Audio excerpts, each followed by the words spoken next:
Development of a foot and mouth disease vaccine's been the years-long focus of researchers at the Agricultural Research Council. I'm joined now by Chief Research Technician for Exotic Diseases at the Agricultural Research Council, Dr. Faith Peta, who'll tell us more about the journey of creating this locally produced vaccine, crucial to the protection of our livestock industry. Good evening and thank you for joining us. Good evening, Juliet. Thank you for having me. Let's start off with, how long does it take to make a vaccine for FMD? Yes. So for us, it took approximately 20 years. We started the journey in 2010, and this journey began with us isolating the virus from infected animals. And that virus was then took to the lab to teach it to grow outside the animal body. So that process on its own took us approximately 10 years to do, because you would imagine that a virus lives happily inside a body of an animal and suddenly you have to teach it to grow outside the body using fermentation process.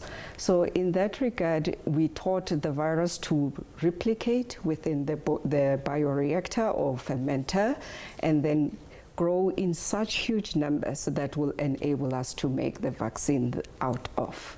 So after doing that, then we tested it in animals. We start first with small animal models that we call guinea pigs, and then we learn how the body of an animal reacts to the vaccine.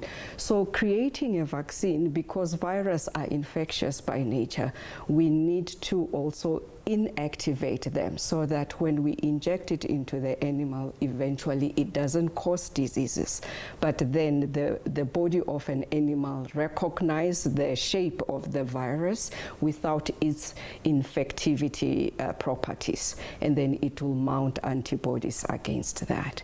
So we did that in guinea pigs, and when we saw that the body responds favorably to the vaccine, we took it to target species, which are cattle, because we want to protect the cattle herd of South Africa. And then when we had established that the cattle can handle it, then we registered the vaccine with the regulatory body in South Africa, the Act 36 of 1947. And then after that, we had to test it in the field environment, because all this time, approximately 18 years or so, it was in controlled environments in the laboratory. Then we took it outside and tested it in Limpopo and Mpumalanga province. Is there a specific or unique strain of FMD in South Africa? Exactly. So FMD occurs in what we call 7 different serotypes. They are just different variants of the foot and mouth disease virus. So in South Africa, we get what we call the Southern African Territories 1, 2, and 3. Short set 1, 2, and 3. So these are endemic in the SADC region of Africa, whereas in your Europe, your Asias, South America, they used to have different types of strains of FMD. How many doses do the cattle need? How often and at what cost? Okay, so in our instance, through our experimental studies, we found that a cattle need a dose of 2 milliliters. Okay. And that, because of the potency of our vaccine, that is the strength of the immunity it invokes in an animal, we need 1 injection that will last for at least a year. Okay. So 1 injection of 2 milliliters will last the animal for a year, and then after that we'll vaccinate then they again. get another one. Yes. Now, how are we sure that these vaccines, locally, the ones that have been produced now for us, or internationally produced, are not dangerous for humans when they then consume the flesh?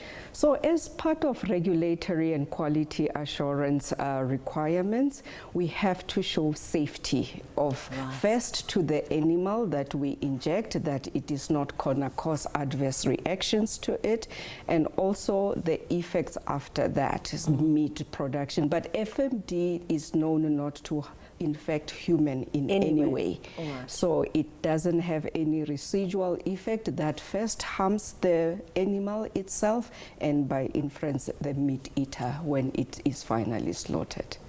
Thank you so much for your time. It feels like those 6 minutes went by so quickly. I feel like I need to ask you a million more questions. Me too. I can talk about this forever. But thank you so much. I think that you've been very clear on that, and I think our viewers will understand how a vaccine is made a lot better now.